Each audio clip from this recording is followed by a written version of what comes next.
तो मैं आज लेकर आ गई हूँ आपके पास नेक्स्ट पार्ट 10th लेसन का। चलिए बात करते हैं। आज हम बात करेंगे लाइफ साइकिल। किसकी लाइफ साइकिल की बात करेंगे हम? प्लांट की। कैसे, मतलब प्लांट क्या क्या कंडीशंस में ग्रो करता है, कौन कौन से पार्ट्स उसके ग्रो होते हैं, पूरी हम उसकी लाइफ साइकिल पढ़ेंगे। तो चलिए पढ़ते हैं। We have learned about condition required for germination. अभी तक हमने सारी कंडीशंस पढ़ ली हैं जो जो रिक्वायर्ड है जर्मिनेशन के लिए। ठीक है, आप मेरे पहले नेक्स्ट लास्ट पार्ट को जाकर देख सकते हैं। वहां पर हमने कंडीशन डिस्कस कर रखी है कि क्या प्रेफरेबल कंडीशंस होती हैं, फेवरेबल कंडीशन होती हैं प्लांट को उगाने में। ठीक है, जर्मिनेशन बोले तो कोई भी सीड को जर्मिनेट करने के लिए क्या क्या कंडीशंस रिक्वायर्ड होती हैं। How plants grow and exhibit movements, और हमने आगे और क्या क्या एक्सप्लेन करा था कि भाई प्लांट कैसे ग्रो करता है और कैसे वो मूवमेंट एग्जिबिट करता है, मतलब कैसे वो अपना मुड़ना दिखाई देता है, उनका मूवमेंट। ठीक है, let us now explore the change a plant undergoes into its whole life. और अब हम क्या डिस्कस करेंगे, एक्सप्लोर करेंगे कि भाई क्या क्या चेंजेस आते हैं एक प्लांट में उसकी पूरी लाइफ टाइम में। जैसे कि ह्यूमन बींग्स में क्या होता है, पहले वो एक छोटा बच्चा होता है, फिर वो थोड़ा बॉय होता है, फिर वो एडोलेसेंट होता है, फिर वो एक ओल्ड ह्यूमन बींग होता है। ये लाइफ साइकिल ह्यूमन बींग की होती है। ऐसी प्लांट भी डिफरेंट डिफरेंट स्टेज जाता है अपनी होल लाइफ में। ठीक है, चलिए अब एक्टिविटी 10.4 करते हैं। Let us explore. चलिए और बात समझते हैं। Plant a bean seed. अब वो कह रहा है एक आप बीन सीड लीजिए, जैसे कि राजमा हो गया, वो आपको प्लांट करना है एंड और उसको प्रोवाइड करना है आपको suitable condition for its growth. और आपको उसको सही कंडीशन में रखना है, जैसे कि आपको प्रॉपर अमाउंट में उसमें लाइट डालनी है, प्रॉपर अमाउंट में उसको वाटर चाहिए, उसको मॉइस्ट मड चाहिए, मड अच्छे उसका चाहिए। ठीक है, और फिर आपको उसको ऑब्जर्व करना है हर रेगुलरली फॉर 3 मंथ्स। 3 महीने तक के लिए उसको रोज आपको ऑब्जर्व करना है और फिर आपको रिकॉर्ड करना है अपनी ऑब्जर्वेशन 10.4 में। एंड चेंजेस बिकम व्हेन, और या फिर तब करना है जब आपको कोई चेंज विजिबल हो। Note the date when any changes, और आपको क्या करना है उस दिन का डेट भी नोट कर लेना है जब आपको पहला चेंज दिखा उसमें। Record answer for the following question. अब आपको क्या क्या क्वेश्चन के आंसर देने हैं। How long does it take for any change to occur, मतलब कितना टाइम लगा आपने जब सीड को सॉइल में लगाया, उसके बाद कितना हफ्ता लगा, 2 हफ्ता लगा उसमें कोई भी चेंज, मतलब थोड़ा सा शूट आया या उसमें कोई लीज आई, उसका टाइम आपको नोट करना है कि कितने टाइम ड्यूरेशन में ये हुआ चेंज।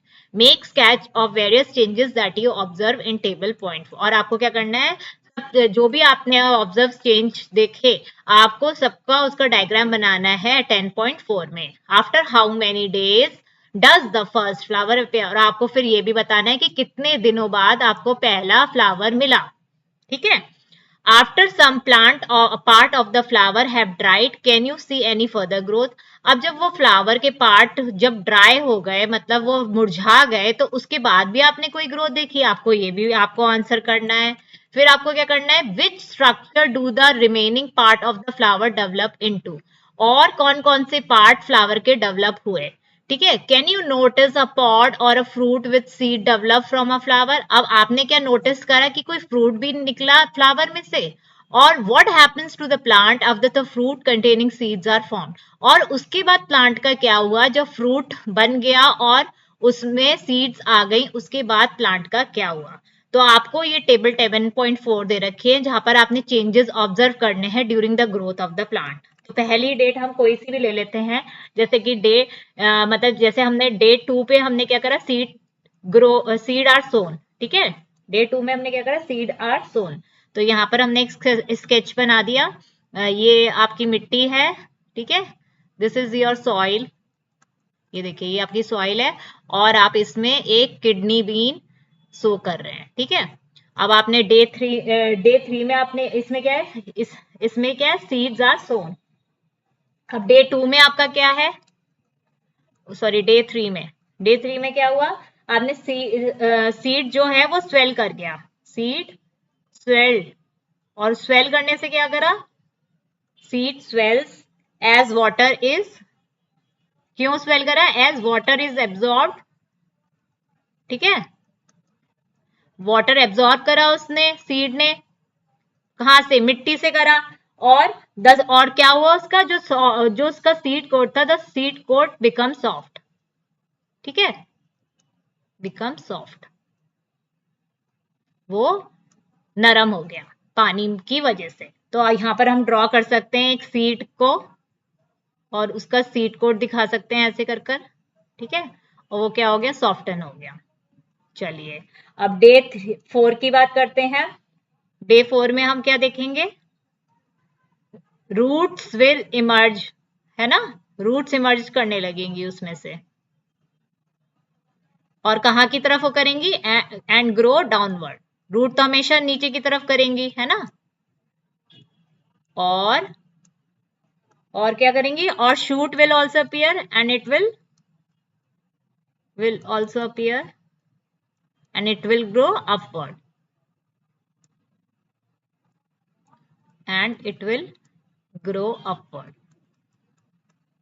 इसका डायग्राम आप आराम से बना सकते हैं। जैसे कि आपने एक बीज लिया, किडनी बीन्स, यहाँ आप दिखा दीजिए, देखिए प्लांट निकल कर आ गया, लीव्स दिखा दीजिए, और यहाँ आप दिखा सकते हैं कि ये रूट्स में कन्वर्ट हो गया, ठीक है। तो ये आपने ऑब्जर्वेशंस देखी। ऐसे ही आपको फिर डे 5 का देखना है, जब आप इसमें और ग्रो हुआ प्लांट, लीव्स में कन्वर्ट हो गया, शूट आ गई अच्छे से, फिर उसके एक हफ्ते बाद उसमें फ्लावर आ गया, और फिर फ्लावर के बाद वो फ्रूट में कन्वर्ट हो गया, और फिर वो धीरे धीरे मर जाएगा प्लांट जब ये सब हो जाएगा। तो go through the observation you recorded regarding the growth of the bean plant, ठीक है। What changes do you observe after the fruit are form. अब उसने पूछा कि आपने क्या ऑब्जर्वेशन देखी जब आपका फल बन गया है। Does the plant become yellow, उसके बाद क्या प्लांट येलो हो गया या ड्राई हो गया। Even when you continue watering it, आपने उसमें पानी देते रहे लेकिन स्टिल क्या हुआ कि वो मुरझा गया और येलो पड़ने लगा। So the seed obtained from your bean plant. अब आपको ये वाली ये आपके आपके कौन सी बीन सीड ऑब्टेन करनी है, जो आपने अभी ऊपर करी थी बीन, ठीक है, उसी में से जो प्लांट निकला उसका जो सीड बना उसको आपको फिर से सो कर देना है। Watch how the seeds give rise to new generation of, और फिर आपको क्या देखना है कि नई जनरेशन देखनी है उस बीन प्लांट की।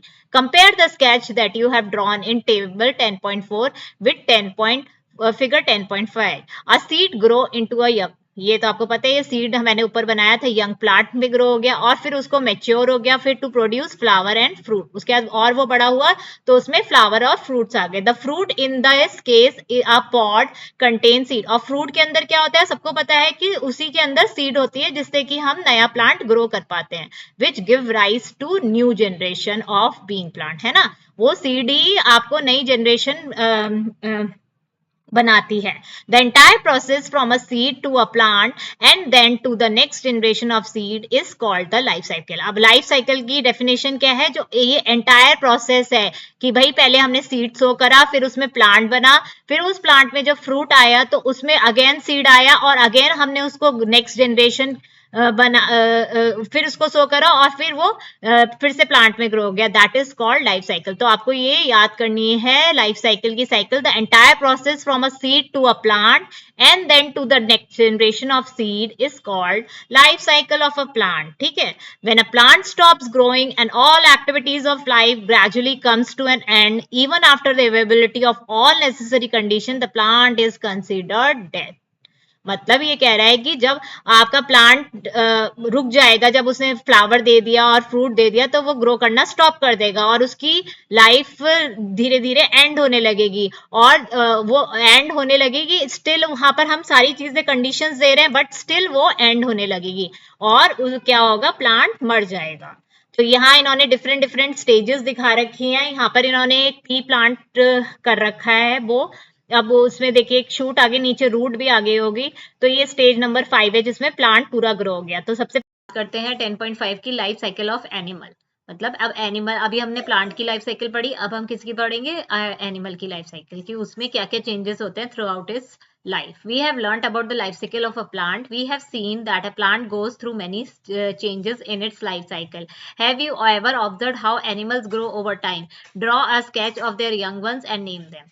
अब आप वो कह रहा है कि भाई आपने जैसे प्लांट का देखा है कि वो different different plant different different stage में जाते हैं हर एक साइकिल में, ऐसे ही एनिमल भी ऐसे ही ग्रो करते हैं। तो इसने बोला है कि आप कुछ स्केचेस बनाइए यंग वंस के और उसको नेम करिए एनिमल्स के। ठीक है, चलिए ये बात करेगा आज लाइफ साइकिल किसकी, मस्कीटो की, मतलब मच्छरों की लाइफ साइकिल के बारे में हम बात करेंगे।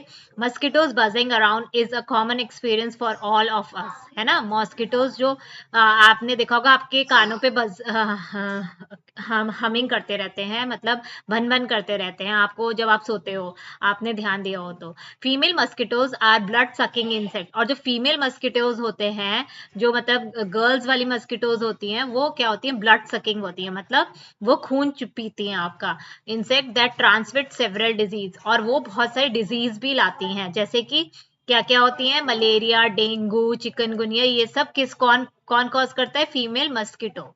ठीक है, you might have learned from newspaper, school notice board और awareness campaign that the mosquito breeding should be prevented। आपने कई बार सुना होगा अपने स्कूल्स में, अपने न्यूज़पेपर में कुछ जो कैंपिंग्स होते हैं, मतलब जो कैंप्स लगते हैं अवेयरनेस के, वहां आपने सुना होगा कि मस्कीटो की ब्रीडिंग, मतलब मस्कीटो अंडे ना दें और आगे ब्रीड ना करें, उसको हमें प्रिवेंट करना चाहिए, क्योंकि अगर जितने ज्यादा मच्छर होंगे उतनी ज्यादा बीमारियां फैलेंगी, जैसे मलेरिया, डेंगू और chikungunya. We are advise not to allow, और हम लोग क्या, हमें क्या एडवाइस दी जाती है कि हमें कहीं भी वाटर अगर स्टैग्नेंट बोले तो एक जगह रुका हुआ है तो वो उसको हटाना है वहां से, अगर नहीं हटेगा तो वहां मस्कीटो ब्रीड करने लगेंगे, मतलब और मस्कीटो पैदा होने लगेंगे। इसलिए आपको कहीं भी अगर आप वाटर स्टैग्नेंट देख रहे हैं, मतलब जमा हुआ देख रहे हैं, तो आपको उसको तुरंत हटाना चाहिए, क्योंकि वहां पर क्या कहते हैं, मस्कीटो ब्रीड होंगे।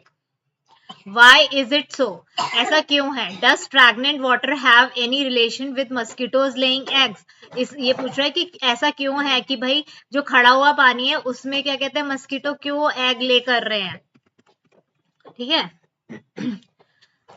Conduct a safety audit in your school और at your home and surrounding to check for. अब आपको क्या करना है, आपको एक ऑडिट करना है, मतलब आपको देखना है आसपास की अपनी जगह, स्कूल की जगह कहीं पानी खड़ा हुआ तो नहीं है। If available carry a hand lens to observe many small, अगर वहां पर कहीं पर आपके आसपास खड़ा हुआ पानी अवेलेबल है तो आप उसको एक वो जो मैग्नीफाइंग ग्लास होता है वहां से ऑब्जर्व करिए, तो आपको उसमें छोटे छोटे मस्किटोज दिखेंगे। Some common places where stagnant water is likely to gather desert cooler, मतलब जहां पर खड़ा हुआ पानी जो होता है उसका एग्जाम्पल क्या है, जो कूलर्स होते हैं उसमें हम पानी भरते हैं ना, आपने देखा होगा गर्मियों में आप लोग पानी भरते हैं और फिर उसे चलाते हैं, तो क्या रहता है, थोड़ा बहुत नीचे पानी रह जाता है, तो वो हमेशा निकलता नहीं है, तो वो एक स्टैग्नेंट वाटर है। या फिर आपने किसी प्लांट को, पॉट को पानी दिया है और उसमें पानी आपने इतना ज्यादा दे दिया है कि वो रुका हुआ है, और या फिर एनी ओपन कंटेनर, या कोई ऐसा कंटेनर जिसमें पानी पड़ा हुआ है और आपने बहुत दिनों से साफ नहीं करा है। You may find two different type of worms like creature. अब आप इन स्टैग्नेंट पानी के में आपको दो टाइप के वर्म्स मिलेंगे, they are larva and pupa. वो क्या है, उसका नाम क्या है, लार्वा और प्यूपा। दो वर्म लाइक क्रिएचर्स दिखते हैं आपको पानी, खड़े हुए पानी में। Two distinct life stage during the develop, और ये क्या है, ये दो लाइफ स्टेजेस हैं एक मस्कीटो की। ठीक है, मतलब पहले वो लार्वा में होता है फिर प्यूपा में होता है, आगे वो दिखाएंगे। ठीक है, discuss in case you observe larva and pupae report to your teacher.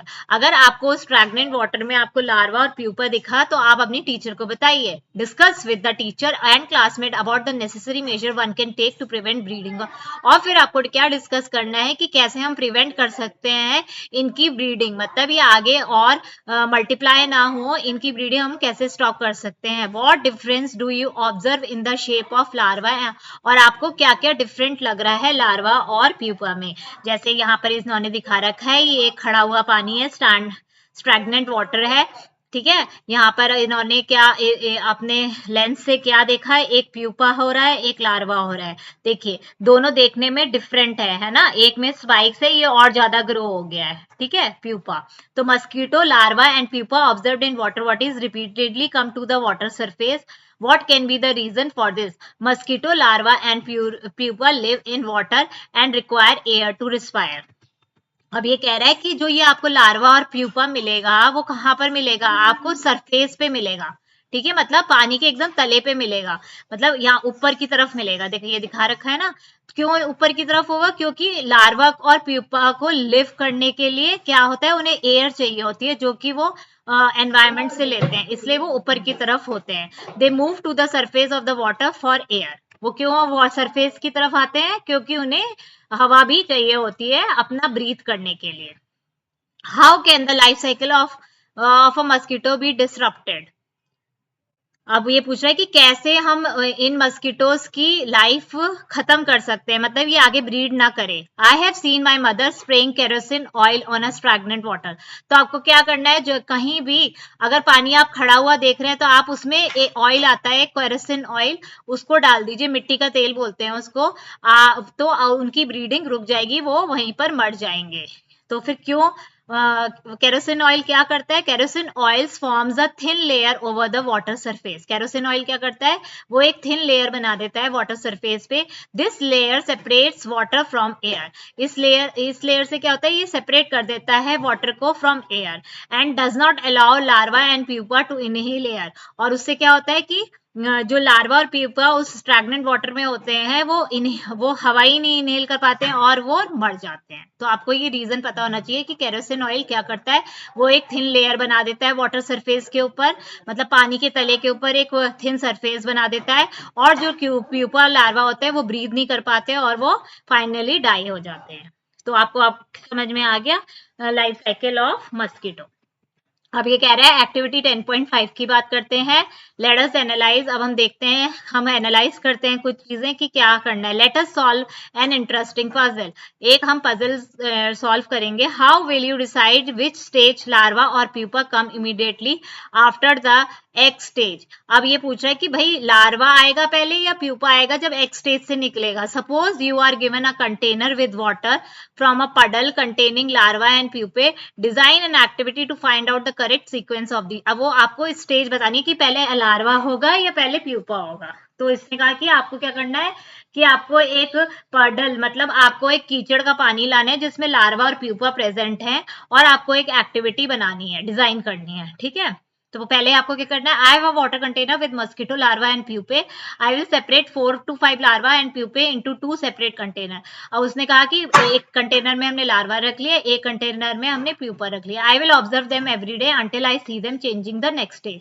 और उसको रोज देखना है जब तक कि वो नेक्स्ट स्टेज में ना चला जाए। If the larva changes into pupa it would means that the larva stage comes before the pupa stage, और वाइस वर्सा। अगर लार्वा चेंज हुआ प्यूपा में तो मीन्स लार्वा पहले आता है, और अगर प्यूपा चेंज हुआ लार्वा में तो मतलब प्यूपा पहले आता है। ठीक है, तो ये हमें ऐसे हम ऑब्जर्व कर सकते हैं और फिर बता सकते हैं कि पहले कौन आया।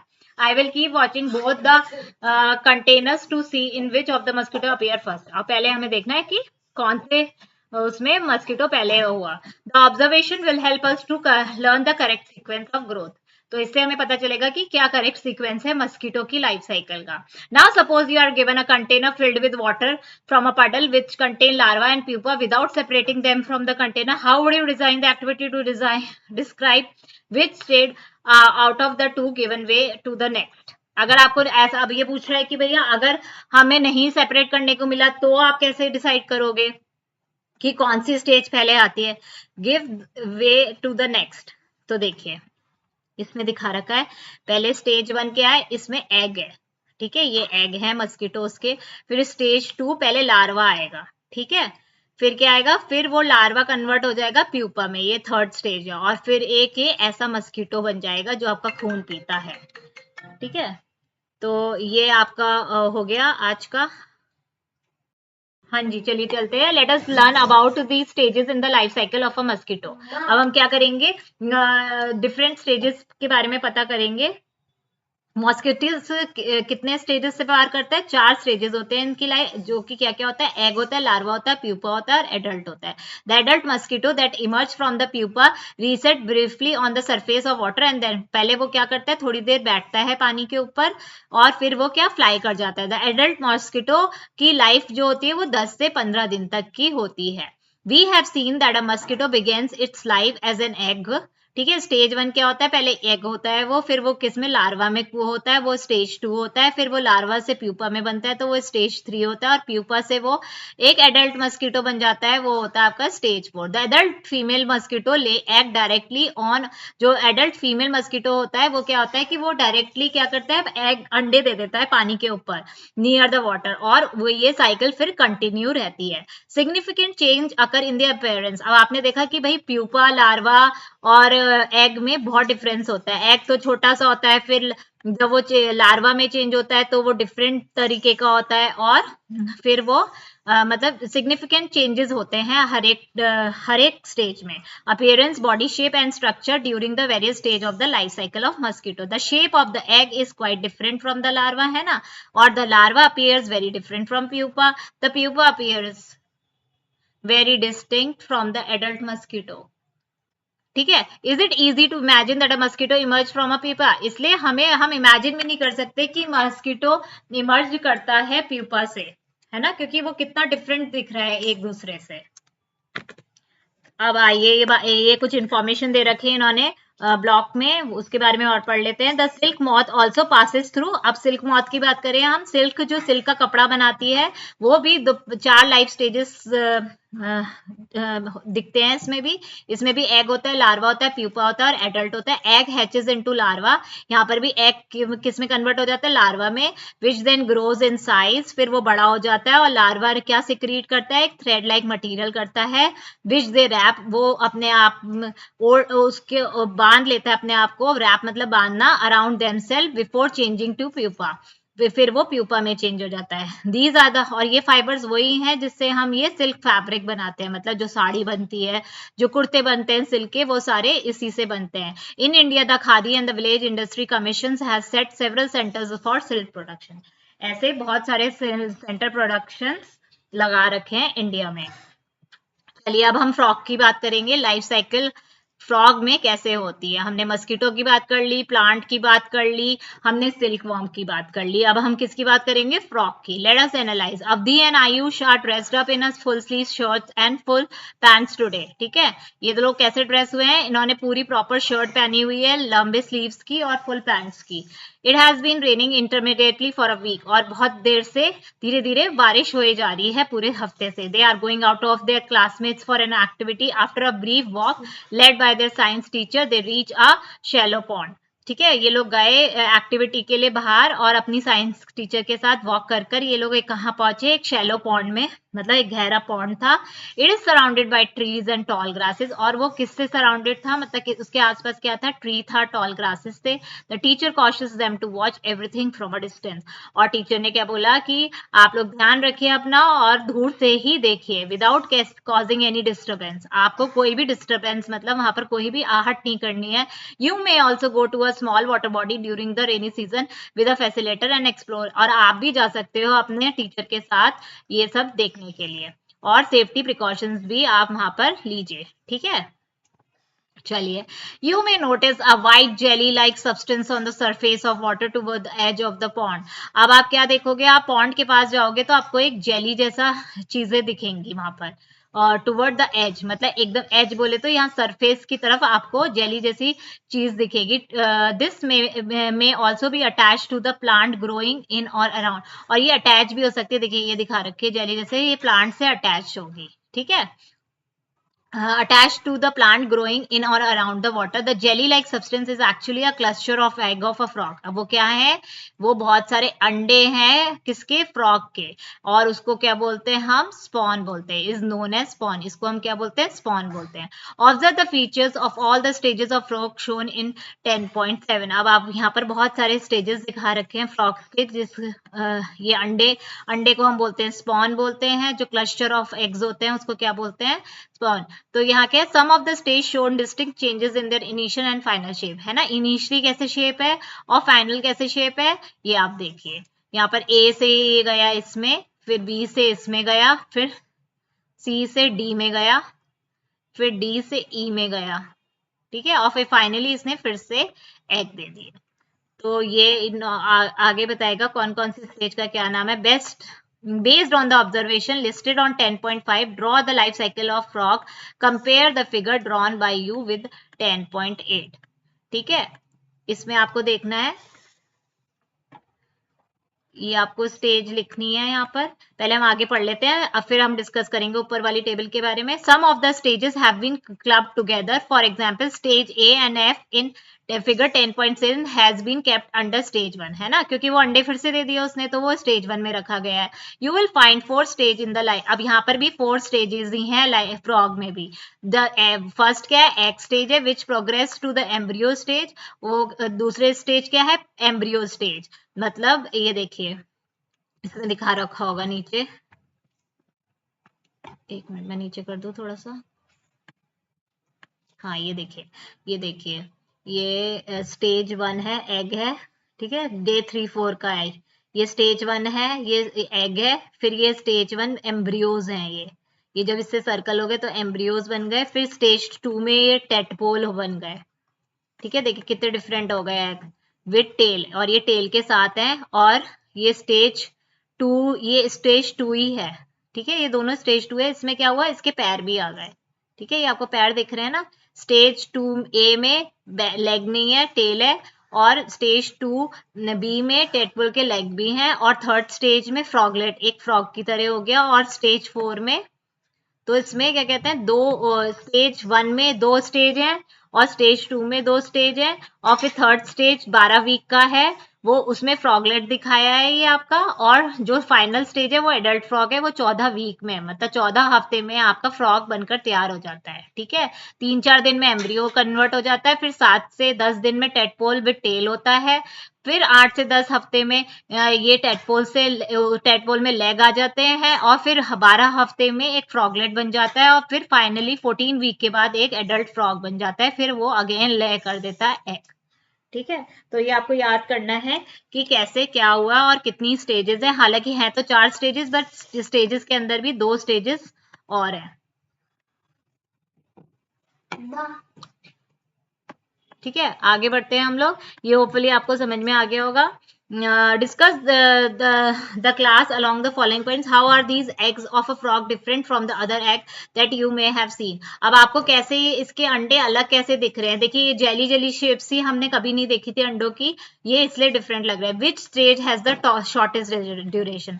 अब इसमें सबसे छोटा ड्यूरेशन किस में था, जब वो एम्ब्रियो बना तब शॉर्टेस्ट, स्टेज 1 भी हमारा सबसे शॉर्टेस्ट था। ठीक है,